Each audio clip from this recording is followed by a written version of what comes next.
ஸ்ரீதர் இதில் 2 புள்ளியை அவர் பாண்டியன் கேட்ட வைக்கிறார் இல்லையா? ஒன்று 2019 இது சம்பந்தமாக ஒரு குழு அமைக்கப்பட்டது. அந்த குழுவில் அதிமுகவினுடைய முன்னாள் அமைச்சர் எஸ்பி வேலுமணி இருந்தார். அப்போ எஸ்பி வேலுமணி அப்போவே இதை நிராகரிச்சிருக்கலாம் இல்லையா? உதயமின் திட்டத்திலிருந்து சொத்து வரி உயர்வுக்கான இந்த விவகாரம் வரை எல்லாமே அதிமுக ஆட்சி காலத்தில் போடப்பட்ட சில கையெழுத்துகளினுடைய விளைவை தான் இப்போ சந்திச்சுட்டு இருக்கிறோன்ற அமைச்சர் KN நேருவினுடைய விமர்சனமும் குற்றச்சாட்டும் சரிதானே? அப்போ ஒத்துழைப்பு தந்துட்டு இப்போ எதிர்க்கிறது அப்படின்றதும் இப்போ அரசியல் படுத்துறதுன்றதும் அதிமுகவுக்கு நல்லதா?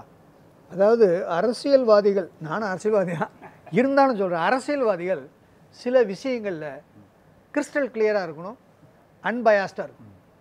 ஒரு குட் கவர்னன்ஸ் என்னென்னா ஃப்ராங்க்னஸாக இருக்கணும், ஃபேர்னஸாக இருக்கணும், ஓப்பன்னஸாக இருக்கணும், அவே ஃப்ரம் ஆர்பிட்ரினஸாக இருக்கணும். இதுதான் குட் கவர்னன்ஸுடைய தாரக மந்திரம். அது எந்த கவர்மெண்ட்டாக இருந்துச்சு. இப்போது பாயிண்ட்டுக்கு வர்றோம். இதை இந்த பிரின்சிபலை பேஸ் பண்ணி நான் பேசுகிறேன். அதாவது 2017 5th ஃபினான்ஸ் கமிஷன் என்ன சொல்லுது, எஸ்டாப்ளிஷ் பண்ணுது அப்படின்னா, மாநில தமிழ்நாட்டுக்கு மட்டுமல்ல இந்திய அரசு ஒரு எக்ஸ்பர்ட் பாடியை உண்டாக்குது. அந்த எக்ஸ்பர்ட்டில் வந்து ரினவுட் எக்கனாமிஸ்ட், அவர் தான் அதில் சேர்மன். அந்த சேர்மன் போட்டு, அவர் சாதாரண ஆள் இல்லை, எக்ஸ்பர்ட் இன் தட் ஃபினான்ஸ் மேனேஜ்மெண்ட்டில் அவரை போடுறாங்க. மத்திய அரசு பாஜக இருக்குது அல்லது காங்கிரஸ் இருக்குது அதனால் இப்போ இதெல்லாம் செய்துன்னு சொல்லக்கூடாது. அரசியல் அப்படி பேசக்கூடாது. இது வந்து மத்திய அரசு வந்து இந்திய நாட்டுக்கான அரசு. அது பிஜேபி இருக்கலாம், காங்கிரஸ் இருக்கலாம், வேற யாராவது இருக்கலாம்.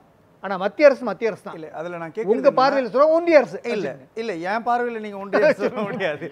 அது அவங்க பார்வையில் சொல்ல, சாரநாத் பார்வையில் சொல்லலாம். எங்கள் பார்வையில் அப்படி இல்லை. நான் கேட்கறது என்னன்னா, அமைச்சர் KN நேரு சொல்றாரு இல்லையா, ஒரு 4000 கோடி சில்லறை வந்து அதான் சொல்லுவார். அதெல்லாம் முதல்ல கேட்டு அதைத்தான் சொல்லிவார். அதான் சொல்லிவார். அந்த பாயிண்ட்டுக்கு தான் நான் வரேன். நீங்கள் நடத்த கரெக்டாக கட்டிங்க, எல்லாம் ஒன்று ஒன்றா விளங்கும் உங்களுக்கு. ஸோ இதை போடுறாங்க. இதை போடும்போது ஒவ்வொரு மாநிலத்திலிருந்து ஒரு உறுப்பினர் சேர்க்குறாங்க. அப்போ எத்தனை மாநிலம் இருக்குது இந்தியாவில்? அத்தனை மாநிலம் இருந்தது. அப்போ தமிழ்நாட்டில் ஒரு மாநிலத்தில் ஒரு உறுப்பினர், அவர் லோக்கல் அட்மினிஸ்ட்ரேட்டிவ் மினிஸ்டராக இருக்கலாம், வேறு யாராவது ஒருத்தர் இருக்கலாம். ஒரு மெம்பர் வந்து மெஜாரிட்டி தான் அங்கே கவுண்ட் ஆகும். உங்களுக்கு எல்லாம் தெரியும், ஸ்ட்ரென்த் ஆஃப் மெஜாரிட்டி தான் அந்த இதில் கரெக்ட் ஆகும். நீங்கள் உங்களுடைய கருத்துக்களை சொல்லலாம்.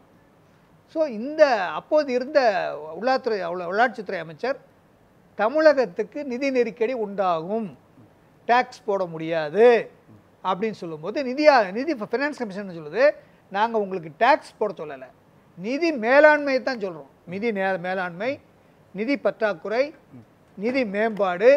இந்த ஃபினான்ஸ் கமிஷனோட பிரின்சிபலை படிச்சு பாருங்க. இந்த மாதிரி திட்டங்களை இதை நம்ம செய்யணும். அப்படின்னா தான் பொருளாதார வளர்ச்சி ஆகும். ஒட்டுமொத்தமாக என்ன சொல்கிறோம், பொருளாதார வளர்ச்சி ஆகணும், தேக்க நிலை வரக்கூடாது, இதுக்கு ரெனோவேஷன் கண்டுபிடிக்கணும். அப்படிங்கும் போது உங்களுடைய கருத்துக்களை ரிமைன்ஸ் ஏற்றுறாங்க. ஒவ்வொரு மாநிலத்தினோட கருத்து. ஒரே நிமிஷம், எனக்கு ஒரே ஒரு கேள்வி. 2019 இது தொடர்பாக நடக்கப்பட்ட அந்த குழுவினுடைய ஆலோசனை கூட்டத்தில் அல்லது விவாதத்தில் இந்த ஷரத்து இருந்துச்சா?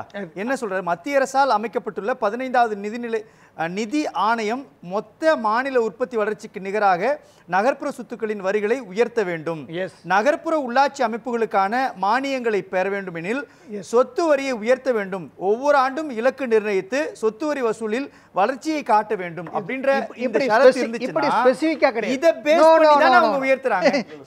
அதாவது எப்படின்னா, இது ஒன் ஆஃப் தி கண்டிஷன்ஸ். இது ஒரு கண்டிஷன்ஸ், இதுதான் கண்டிஷன்ஸ் இல்லை. அதாவது இதுவும் ஒரு கண்டிஷன்ஸ். நிதியை மேம்படுத்தணும், நிதியை ஒழுங்குபடுத்தணும், நிதியை மேலாண்மை பண்ணணும், ஃபிஸ்கல் டெபிசிட்டை குறைக்கணும், நிதியை பற்றாக்குறையை குறைக்கணும், நிதி வருவாயை திரட்டணும். அப்புறம் எதுக்கு இதெல்லாம் செய்யணும்னா அபிவிருத்திக்கு, பொருளாதார வளர்ச்சிக்கு உண்டாக்கணுங்கிறதா கான்செப்ட். சரி, அப்போ இந்த பாயிண்ட் எப்போ வந்து இதை வரேன். இப்போ அந்தந்த மாநிலங்களில் எல்லா மாநில அரசுகளை வந்து அப்ஜெக்ஷன் பண்ணாங்க. அப்ஜெக்ஷன் பண்ணும்போது இந்த லார்ஜ் இன்ட்ரெஸ்ட் வந்து இது இப்படி பண்ணால் தான் நல்லா இருக்கும் போது எல்லாம் ஒத்துக்கிட்டாங்க. இப்போ வாங்க, நீங்கள் கேட்ட கேள்வி வரேன். நீங்கள் 2019 அதிமுக ஆட்சி இருந்தது. இப்போ அதிமுக ஆட்சி அப்பவும் இதைத்தான் சொன்னீங்க. நீங்கள் வந்து கையெழுத்து போட்டீங்க, நீங்கள் வந்து ஒரு வாயில்லாத பூச்சியாக இருக்கீங்க, நீங்கள் வந்து பாஜகவுக்கு அடிமையாக இருக்கிறீங்க, அதனால் நாங்கள் ஆட்சிக்கு வந்தால், இதுதான் பாயிண்ட். நீங்கள் சொன்னீங்க, டிட்டர்மினேஷன் சொன்னீங்க, மக்களுக்கு நாங்கள் உறுதி அளிக்கிறோம், தேர்தல் வாக்குறுதியிலையும் சொன்னீங்க, பரப்புரையிலையும் சொன்னீங்க, வீதிக்கு வீதி, வார்த்தைக்கு வார்த்தை சொன்னீங்க.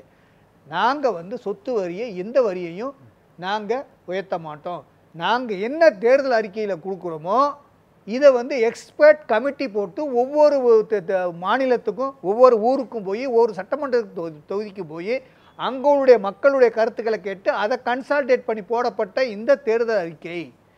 ஆகையினால நாங்கள் சொத்து வரியோ எதையோ உயர்த்த மாட்டோம்னு சொல்லித்தான், தட் இஸ் அ டாக்குமெண்டேஷன். அதை பேஸ் பண்ணி தான் மக்கள் வாக்களித்தார். இப்போ எனக்கு இப்போ சொல்லி முடிச்சிடுறேன். இப்போ நீங்கள் ஆட்சிக்கு வந்துட்டீங்க. நீங்கள் உங்களுடைய மேனேஜ்மெண்ட்டில் நீங்கள் மத்திய அரசு 10 கண்டிஷன் போடுது, 20 கண்டிஷன் போடுது. அது மத்திய அரசுக்கும் மாநில அரசுக்கும் உண்டான பிரச்சனை. அதை நான் அந்த பாயிண்ட் போடல. நீங்கள் ஆட்சியாளர்கள், உங்களுக்கு யார் முக்கியம்? இல்ல நான் கேட்கறது ஒரு தமிழ்நாட்டினுடைய பிரதான கட்சியான திமுக தான் 2021 ஆட்சிக்கு வரணுன்றதுக்காக சில வாக்குறுதிகளை கொடுக்கலாம். பெட்ரோல் டீசல் விலையை குறைப்போம் அப்படின்னு சொன்னாங்க. நான் கேட்கறது, அந்த விவகாரத்துல அவங்க ஒரு நிலைப்பாடு எடுக்கிறாங்க இல்லையா, அது அரசியலுக்காக சொல்லப்படலாம். ஆனால் அதுக்கு முன்னாடி சில ஷரத்துகள் மாற்றப்பட்டது இல்லையா, அவங்க வந்தாலுமே கூட அந்த ஷரத்துகளுடைய அடிப்படையில் தான் அவங்க செயல்பட முடியும். 15வது நிதி கமிஷன்ல ஏற்படுத்தப்பட்ட திருத்தம் தானே இவ்வளவு சொத்து வரி உயர்வுக்கான காரணம். இப்போ இந்த இடத்துல யார் தவறு, திமுகவா அதிமுக? இதுக்கு கரெக்டா சொல்றேன். அப்ப அதிமுக ஆட்சியில் இருக்கும் போதும் சொத்து வரியை உயர்த்த வேண்டிய கட்டாயம் இருந்திருக்கும் போதும் உயர்த்திட்டு வித்ரா பண்ணாங்க. உயர்த்தவில்லை. ஏன்னா அது மக்களை பாதிக்கும். மக்கள்கிட்ட இருந்து அது அதிருப்தி வந்தது, எல்லா மக்கள்கிட்ட இருந்து அதிருப்தி வந்தது. அந்த மக்களுடைய அதிருப்தியை அவர்கள் காது கொடுத்து கேட்டார்கள். அதில் நியாயம் இருக்கிறது என்று சொன்னார்கள். மக்களிடத்தில் நம்முடைய நிதி சுமையை திணிக்கக்கூடாது என்று கருதினார்கள். அதை மேனேஜ் பண்ணுவதற்கு வேறு வழியில் செய்யலாம் என்று சொல்லி அதை வித்ரா பண்ணார்கள். அதுதான் அட்மினிஸ்ட்ரேஷன். நீங்கள் என்ன சொல்கிறீங்க? இப்போ நீங்கள் ஆட்சியாளர்கள், நீங்கள் வந்து என்ன பண்ணணும்? நீங்கள் தான் பண்ணணும். அதை எப்படி பண்ணணும்? இவங்க எப்படி பண்ணணும்? இது மக்களுக்கு உயர்த்தக்கூடாது. இது உயர்த்தக்கூடாது. இல்லை டாக்டர், எனக்கு ஒரு இயல்பா ஒரு கேள்வி வரும்னு வச்சுக்கோங்களேன். இப்போ இந்த சொத்து வரி விவகாரத்துல திருத்தம் செய்யறப்போ அதிமுக பாஜக கூட்டணியில் இருக்கிறாங்க. அதனால ஒரு திருத்தம் செய்யப்பட்டிருக்குது. இன்னைக்கு அதனுடைய விளைவுகளை தமிழ்நாடு சந்திக்கிறப்போ அதிமுக பாஜக கூட்டணிக்குள்ள இருக்குது. ஏறக்குறைய 4000 கோடி ரூபாய் ஃபண்டை அவங்க இங்க தமிழ்நாட்டுக்கு அலகேட் பண்ணாம இருக்கிறாங்க. அப்படின்றப்போ இதுல திமுக கூட்டணி என்ன ரோல் பிளே பண்ணிட்டு இருக்காங்க? சார், ஆட்சியாளர் நீங்க அது எதிர்கட்சி சொல்றதுக்கு எந்த தார்மீகம் உங்களுக்கு உரிமை கிடையாது. நீங்க ஆட்சியாளர், நீங்க வந்து டிட்டர்மைன் பண்ணி தான் வந்தீங்க. நீங்க வந்து தவறான தகவல் சொல்லி வரல. நீங்க ஒரு டிட்டர்மினேஷன் பண்ணி ஒரு கால்குலேஷன் பண்ணி இப்படித்தான் நாங்க போவோம். எந்த அடிப்படையில் நீங்க வாக்குறுதி கொடுத்தீங்கன்னு கேக்குறீங்களா? அது எக்ஸ்பெக்ட் நீங்க கேஷுவலா கொடுக்கல. நீங்க அதுக்கு ஜஸ்டிஃபிகேஷன் கொடுத்தீங்க, ரேஷனல் கொடுத்தீங்க. இந்த மாதிரி நாங்க ஒரு எக்ஸ்பர்ட் பாடி வச்சு பண்றோம், ஒரு கமிட்டி போட்டிருக்கோம். அந்த கமிட்டியில் உள்ளவங்க வல்லுநர்கள், அவங்க எல்லாம் ஒவ்வொரு தொகுதிக்கும் போனாங்க, தொகுதியுடைய குறைகளை பார்த்தாங்க, மக்கள்கிட்ட இன்டராக்ட் பண்ணாங்க. அதனுடைய அவுட்புட்டை வச்சு கன்சால்டேட் பண்ணி நாங்கள் ஒரு தேர்தல் அறிக்கை கொடுத்துருக்கோம். இட் இஸ் அ சயின்டிஃபிக் தேர்தல் அறிக்கை அப்படின்னு தான் சொன்னாங்க. இது வந்து அப்போ கூட கேள்வி கிடைச்சி, இத்தனை திட்டங்களை நீங்கள் நிறைவேற்ற முடியுமா? நிறைவேற்ற முடியும், நிறைவேற்றப்படும், நிறைவேற்றக்கூடிய சாத்தியக்குழுக்காக தான் எக்ஸ்பர்ட்டை வச்சு பண்ணியிருக்கோன்னு சொல்லி டிபெண்ட் பண்ணாங்க. இப்போ ஆளுகின்றது நீங்கள் ஆட்சியாளர். It is your Paramount duty. உங்களுடைய தார்மீக கடமை மக்களுக்கு நீங்கள் வந்து ஒரு வெல்ஃபேர் ஸ்டேட்டில் வெல்ஃபேர் ஸ்கீம் போடணும். மத்திய அரசு மாநில அரசுகிட்ட மாநில அரசு நீங்கள் சண்டை போட்டுக்கிட்டே இருந்தீங்கன்னா பாதிக்க போகிறது நீங்கள் இல்லை, மக்கள் பேசலாம். அதனால் என்ன பண்ணணும்னா, நீங்கள் என்ன பண்ணணும்?